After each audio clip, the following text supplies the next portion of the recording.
Do your best to keep it together tonight, my aunt murmured as I brought the car to a stop. Captivating tales from Reddit. Greetings, I am Ryan, age 28. For the past few years, I have endeavored to maintain a subtle presence at family gatherings. Not that I harbor any ill feelings towards my family, but let's just say I earned the title of disappointment quite some time ago. My profession may not be glamorous, I'm not tied down with a spouse or children, and I didn't follow the well-trodden paths of law or medicine like my cousins did. I navigate the world of IT, primarily as a freelancer, and I find joy in the tranquility of a quiet life. To my Aunt Linda, the reigning monarch of family reputation, silence is synonymous with defeat. As she leaned into my window that afternoon, her voice a soft whisper, she urged me to try not to embarrass us tonight. I simply smiled and nodded in response. With a decisive flick, I silenced the engine, stepped out, and made my way to the back seat. There, I retrieved the cake I had meticulously ordered, the stack of carefully wrapped birthday gifts I had purchased with my own hard-earned cash, and perhaps most crucially, the key to the rented party venue I had secured weeks in advance. With a final glance, I slipped back into the car, closed the door behind me, and set off down the road. It was a celebration like no other, honoring my cousin Emily as she stepped into adulthood on her 18th birthday.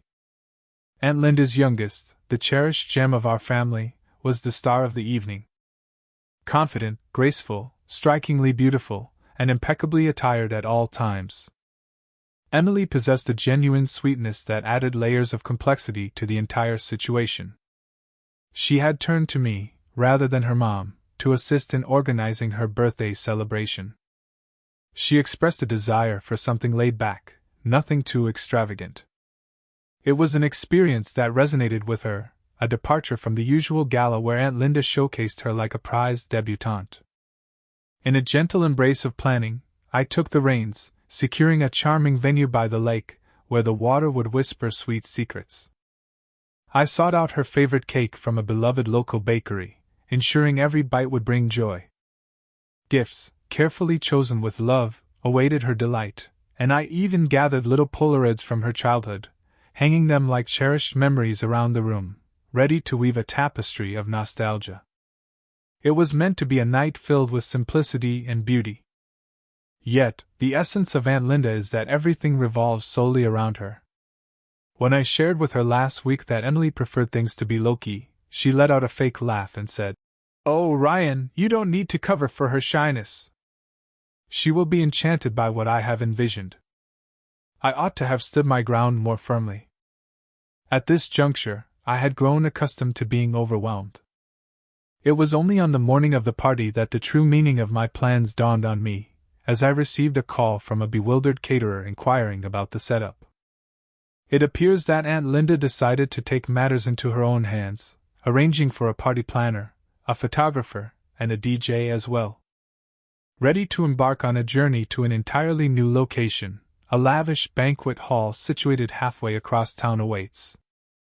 Unbeknownst to her, I had already secured the deposit for the enchanting lakeside venue.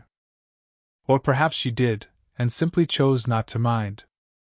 When I reached out to her, inquiring about the situation, she responded with a thumbs-up emoji and a cheerful, "Don't worry, I'm handling it," which was essentially her way of saying, "Step aside, commoner." I shared my tale with Emily. Her voice carried a hint of disappointment, yet it lacked the element of surprise. "Simply arrive at the one you intended," she urged. "As long as it's just us and a handful of others, that's perfectly all right. I long to be surrounded by those who truly understand me." And thus, the tale was set in motion. Or it was, until I arrived outside Aunt Linda's house to lend a hand with transportation, because I'm a dreamer who clung to the hope that perhaps, just perhaps, there was a chance for redemption. In that moment, she leaned in through the window, her gold-accented cardigan catching the light, and offered me a pinched smile that spoke volumes. Softly urged, "Let's keep our dignity intact this evening." It felt as though I was the one providing assistance.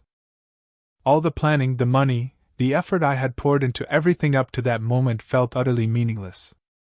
That was the final turning point. As I drove away with the cake and the gifts and the key to the reel.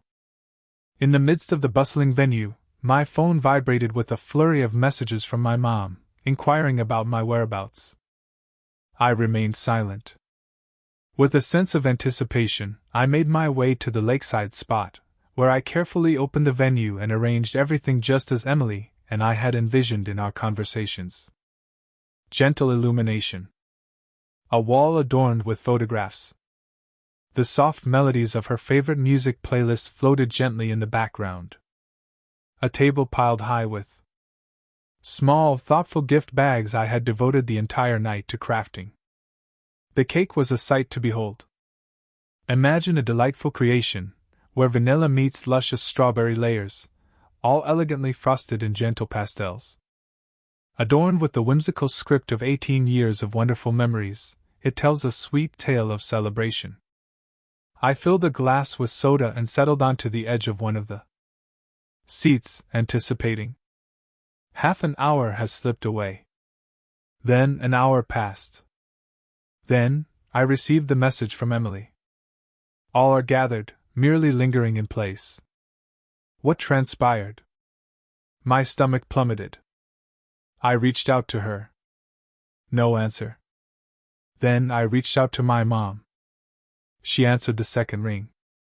Where might you be wandering? She hissed, as if I had forsaken a battlefield. All are gathered. Emily weeps. And your aunt is absolutely livid. I took a deep breath. I've arrived at the venue. The one that Emily sought after.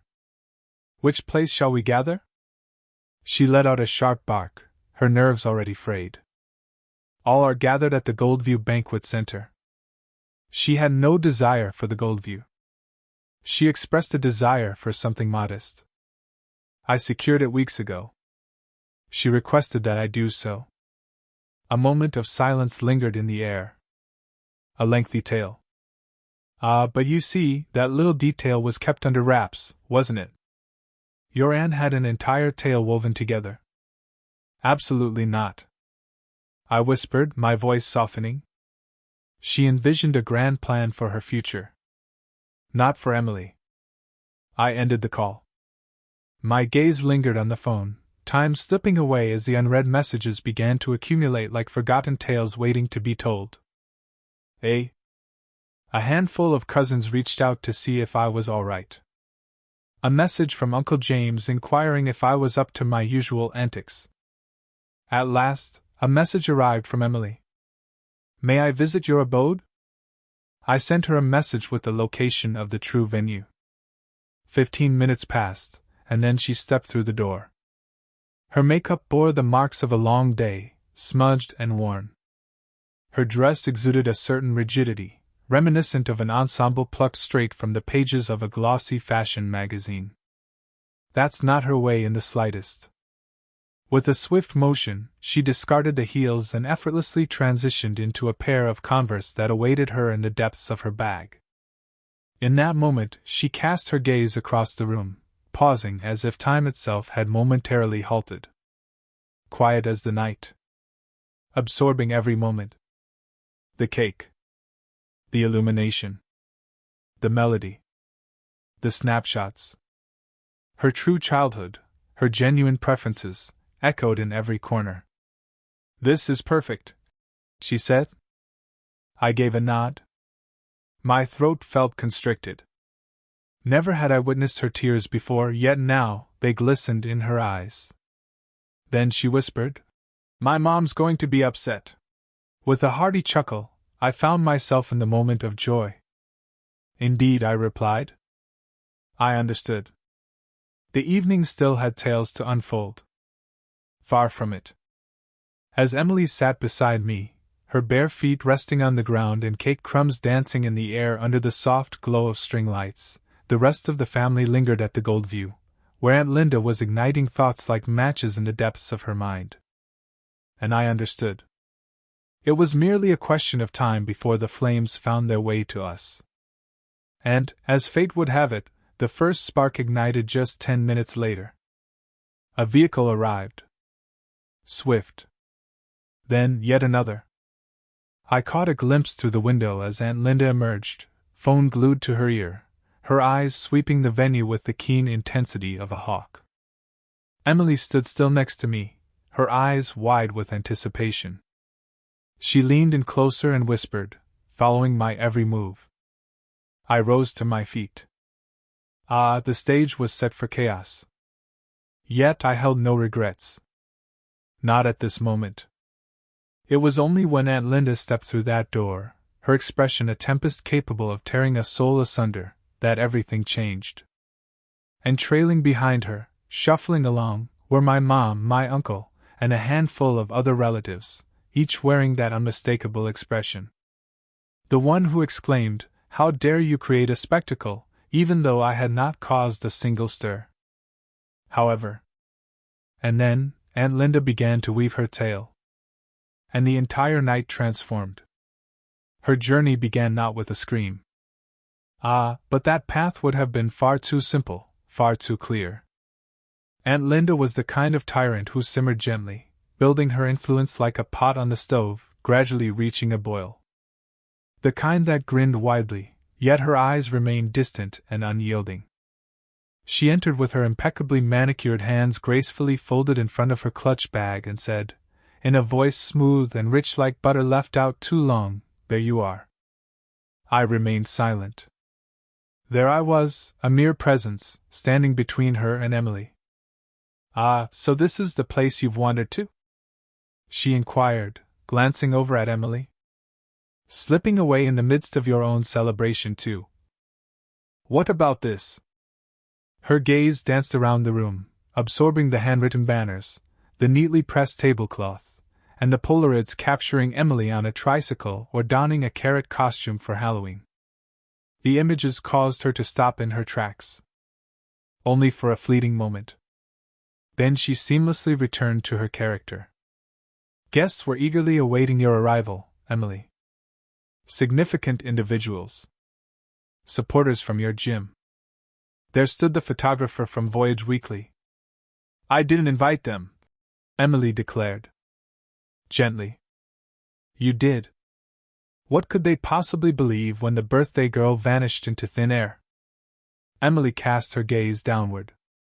I sensed her presence diminishing next to me. I moved ahead before she had the chance to express her regrets about her own birthday. "She did not vanish," I proclaimed.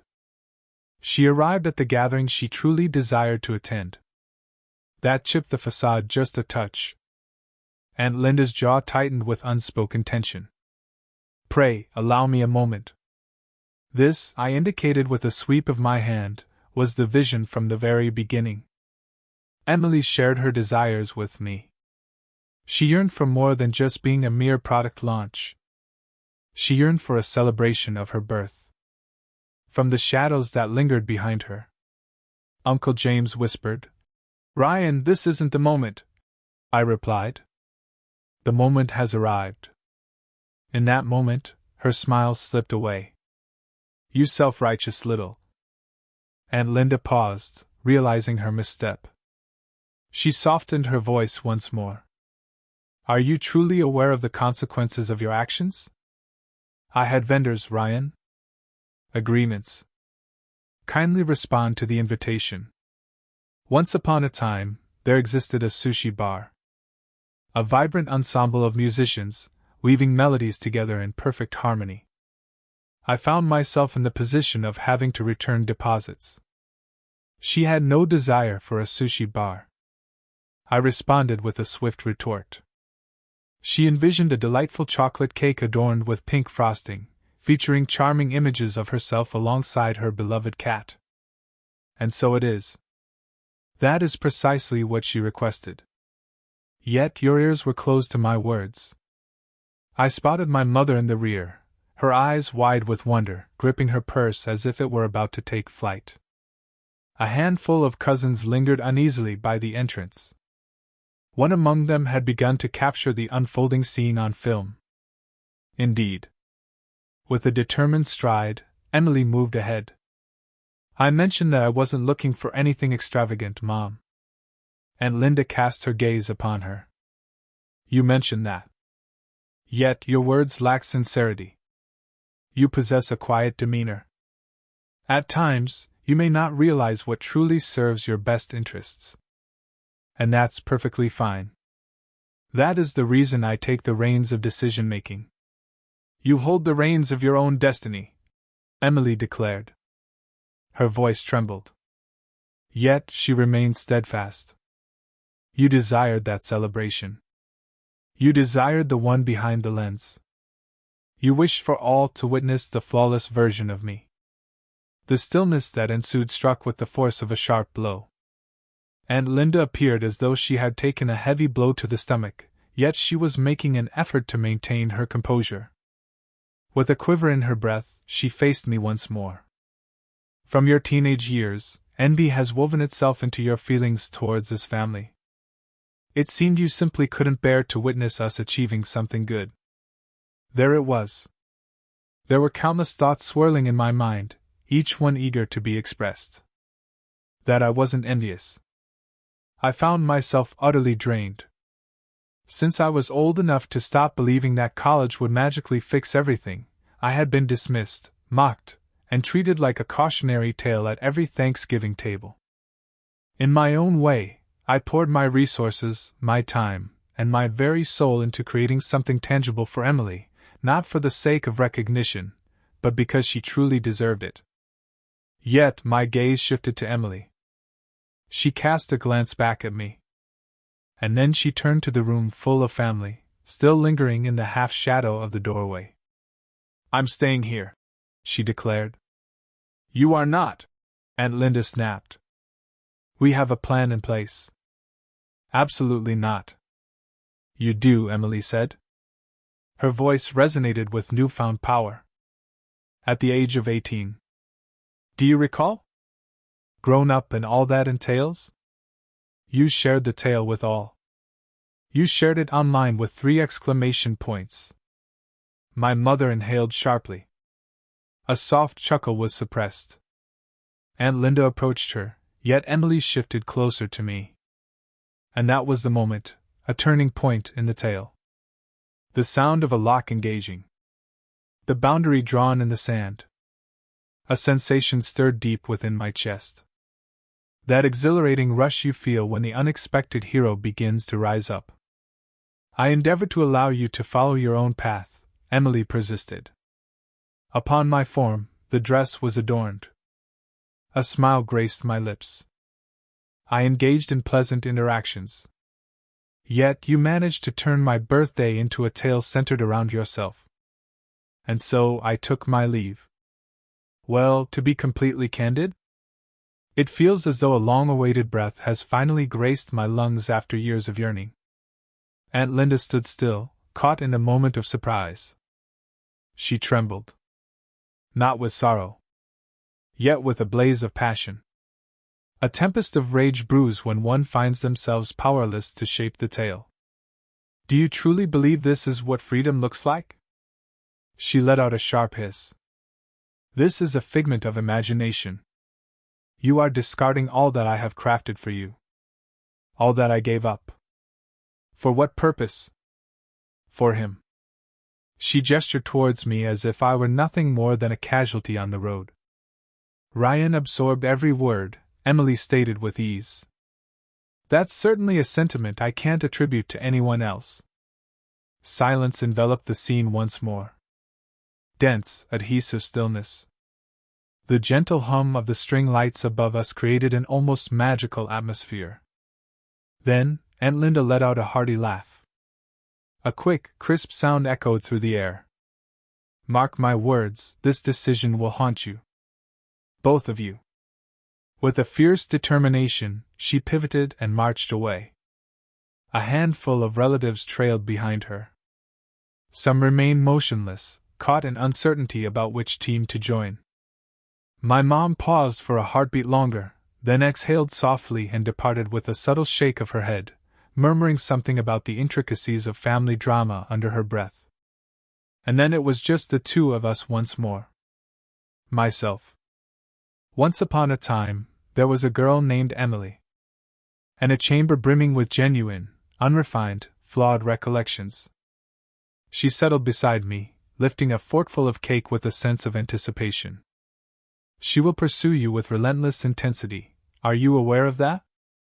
I gave a slight nod. Are you prepared for this adventure? I gazed upon her, and for the first time in years, a flicker of possibility ignited within me, suggesting that perhaps I truly existed. I exist in this moment. Yet, I was completely unaware of the lengths Aunt Linda would go to ensure that I felt the weight of my choices. Each moment of it. Emily departed shortly thereafter. Perhaps 30 minutes. Just the right amount of time for us to savor a few slices of cake, let her favorite indie song fill the air from the speakers, and ignite the tiny sparkler candles I had stashed away for a special moment. She captured the moment, blowing them out, laughter spilling forth with frosting adorning her nose, and shared it on her story with a caption that read, "Real Party." No filter. No theatrical poses. There she was, perched cross-legged on the floor, her mismatched socks telling a tale of their own. The hoodie she took from my trunk. Once she departed, the atmosphere of the venue turned eerily silent. With a gentle touch, I began the slow process of tidying up, carefully removing the Polaroids one by one and sliding them back into their envelope, each image a whisper of a moment captured. My phone was buzzing incessantly, yet I chose to turn a deaf ear to it. I sensed the storm brewing, yet I was unprepared for how swiftly and openly it would unfold. Upon my arrival home, I found my inbox overflowing. Messages, direct communications, and tagged updates. A message from my cousin Jake on Facebook. "Hey there, it seems like you're quite the topic of conversation on Nextdoor." It became clear that Aunt Linda had no intention of allowing the evening to slip away into silence. In a fiery outburst, she unleashed a lengthy tirade on her public social media, accusing me of the most heinous acts: kidnapping her daughter on her birthday, sabotaging a professional event, and emotionally manipulating a young girl during a time of vulnerability. She depicted me as a resentful, unpredictable outcast who distanced Emily from her family and manipulated memories to turn her against her own mother.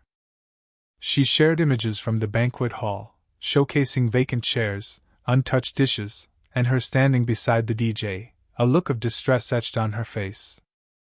It garnered a multitude of reactions and shares. A handful of nearby parents who were familiar with her joined in, offering their heartfelt sympathy. One individual expressed, "What a tragedy. My heart would shatter into a million pieces if anyone were to do that to my daughter." She had even marked my work profile, asserting that I was unqualified to oversee community tech projects because of ongoing emotional instability. That one truly hurt. Though my freelance gigs were modest, I poured my heart into cultivating trust with my clients. That sort of. Once a reputation is shattered, it travels swiftly. I absorbed the post not once, but twice. Once more. And once more. With every moment, a weight pressed upon my chest. It wasn't merely that she was weaving a tale of deception. It was astonishing how effortlessly it flowed to her. How she could weave reality so completely and portray herself as the victim. For a fleeting moment, I pondered the idea of simply releasing it into the ether. Simply gliding along the current. In time, the memories would fade away. Isn't that so? But then, a message from Emily appeared on my screen. She wandered through my room. They took my phone, my laptop, everything. Rooted in reality. I expressed that I lacked the emotional stability required to make my own decisions. And a heartbeat later, she finds herself seeking to have me removed from my gym program until I get things in order. In that moment, the weight of guilt struck me hard, like a sudden blow to the stomach. This journey transcended my own existence. She was now delivering consequences to Emily for daring to think independently. The following morning, I awoke to a flurry of messages awaiting my attention. Of all people, My mom had shared Aunt Linda's post, accompanied by a comment that dripped with passive aggressiveness. Once upon a time, in a world filled with endless possibilities, there existed a singular entity, a being of profound depth and complexity. This entity embarked on a journey, weaving through the tapestry of life, gathering experiences and tales that would shape its very essence. Each moment was a thread, each encounter a vibrant color, contributing to the grand narrative that unfolded with every heartbeat. The adventure was just beginning, and the pages were waiting to be filled with the magic of existence. It was always said that Ryan needed help. My uncle had found it enjoyable. Some of my cousins shared their thoughts, hinting at the sadness that arises when family members betray one another. No. Someone inquired about the true events that unfolded. But there was one individual. Sarah, a familiar face from Emily's childhood, was one of those babysitters who filled our days with laughter and warmth during our younger years. Once upon a time, there was a remarkable figure known simply as she. Reached out to me, noticed the post.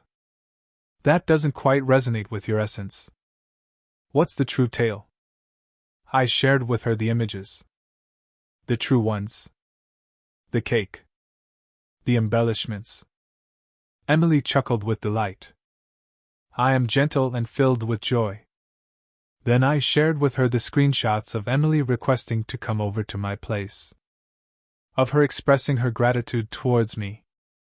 She expressed her reluctance to be present. With a single line, Sarah replied, "Allow me to assist you." At first, her words left me puzzled. Yet 2 hours later, she unveiled a strikingly different narrative on her page, open for all to see, complete with tags and undeniable proof. She recounted the ways in which Aunt Linda had consistently taken the reins of Emily's life, overseeing every detail with meticulous care. In her subtle dance, she wove guilt and control, cloaked in the guise of concern. Once, she had whisked Emily away from a school play, deeming the costume unworthy of dignity. How she focused on the surface, overlooking the essence of those around her. Sarah subtly suggested that Aunt Linda had made an attempt to have her dismissed from her previous babysitting position, all because she allowed Emily to indulge in pizza for dinner rather than the expected grilled salmon. She wove in screenshots, messages from Emily that had been sent months prior, where she poured out her heart about her mom. Once, Sarah found herself in a moment of reflection, a time when her thoughts began to spiral into concern. It erupted with a force. Voices began to emerge. Inquiring minds seek answers. Then, others began to weave their threads into the tapestry. An aged mentor. A former educator. Even a neighbor. One by one, individuals unveiled their tales. Small wonders. Yet, when you stacked them together, they revealed a strikingly different narrative. Aunt Linda made an effort to hold her ground naturally. Asserted it was merely an illusion. Yet the tide was shifting. Oh, how I longed to declare that this was the conclusion of the tale. Yet, that was merely the dawn of the tale. 2 days later, an email found its way to me. Not from a relative. From a legal advocate. Not my own. Hers, a tale woven with threads of destiny. It seems that Aunt Linda's anger has reached new heights. She had the intention to take legal action against me. I remained calm when I spotted the lawyer's name in my inbox. A wave of unease washed over me. Absolutely. Yet, after all that Aunt Linda had already unleashed upon me, this seemed destined to happen. She had moved beyond mere embarrassment for me. She sought to bring about my downfall. And if I had gleaned any wisdom from this, it was that individuals of her kind persist relentlessly until they are compelled to cease. The letter demanding an end was steeped in grandeur. Legal concerns arise from the use of vague accusations, potentially harmful statements about a respected community figure, and the planning of an event aimed at challenging parental authority. Her lawyer insisted that I publicly apologize, remove any mention of the party, and pay $5,000 for damages to her reputation. In that moment, a shift occurred within me. I had dedicated years to setting things aside, embracing the laid-back spirit, steering clear of conflicts, allowing others to reshape my narrative, as it felt simpler than embracing the role of the villain. As I gazed upon that letter, a revelation washed over me, how profoundly she had influenced the course of my life, even in the quiet moments. Thus I rose to the challenge. I chose not to enlist the services of a lawyer. I transformed into one. Not exactly, but pretty darn close. For the next 48 hours, I immersed myself in the world of defamation law, delving into every detail I could find, particularly focusing on our state's nuances. I connected with a friend of a friend, a paralegal who guided me through the essentials. Then I wove a letter of my own. Not trivial. Not sentimental. Simply honest. Carefully detailed.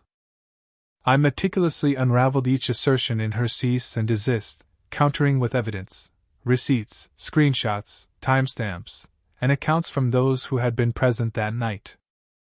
I shared how her post had wrongly implicated me in criminal activities, including kidnapping, which was not only slanderous but also something I could take action against. I concluded the letter with a firm declaration: should she fail to retract her public accusations and remove the post within 72 hours, I would be compelled to seek legal recourse for defamation, harassment, and the harm done to my professional reputation. I included her lawyer in the correspondence and dispatched it via a certified email tracker. The post had vanished by the break of dawn. Yet my tale was far from over. As she reveled in her role as queen upon her decaying throne, she remained blissfully unaware of the growing tide of dissent that had gathered against her. The gym board, a place where she had skillfully maneuvered to halt Emily's membership, was inundated with grievances. Images capturing the essence of Emily's words. A wave of discontent from the masses. In a hushed moment, Emily shared a personal reflection within a private Facebook group for teen athletes, revealing how her mother had attempted to stifle her desire to embrace her true self, if only for a single night. She was reinstated by the board. With one voice. They severed their connection with Aunt Linda as a sponsor. Then arrived the photographer, the one from Voyage Weekly. It seems he too had little fondness for deception. He had received word that Emily would be stepping into a carefully crafted, coming-of-age scene, not caught off guard at a contrived gathering where she had already expressed her reluctance to attend. He shared a tale of his own. Nothing out of the ordinary. Merely a courteous clarification. Honoring a young woman's boundaries must always take precedence over media attention. What about her impact on social media? Fragments scattered. Sponsors have departed.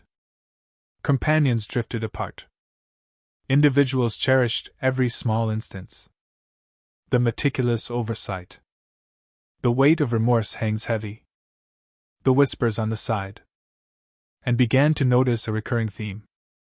But what truly defines the triumph? A few weeks later, the moment arrived when Emily moved out. She had gathered her resources in silence. A position for part-time work is available here. A handful of babysitting adventures here and there. With the guidance of Sarah and a scholarship advisor, she found her way to a shared apartment close to her college campus. On the day she settled into her new home, she shared a photo with me, capturing her joy in a quaint kitchen, beaming next to a box filled with an assortment of mismatched mugs. What shall we call it? I appreciate your support in guiding me to this moment. Aunt Linda attempted to weave her tale. It was claimed that Emily had been led astray, her mind twisted and turned by unseen forces. She was fleeing into the unknown. Yet, it seemed that no one was interested in it any longer. The mask had split open, revealing too much beneath its surface. What about me? I remained in the spotlight, refusing to blend into the shadows.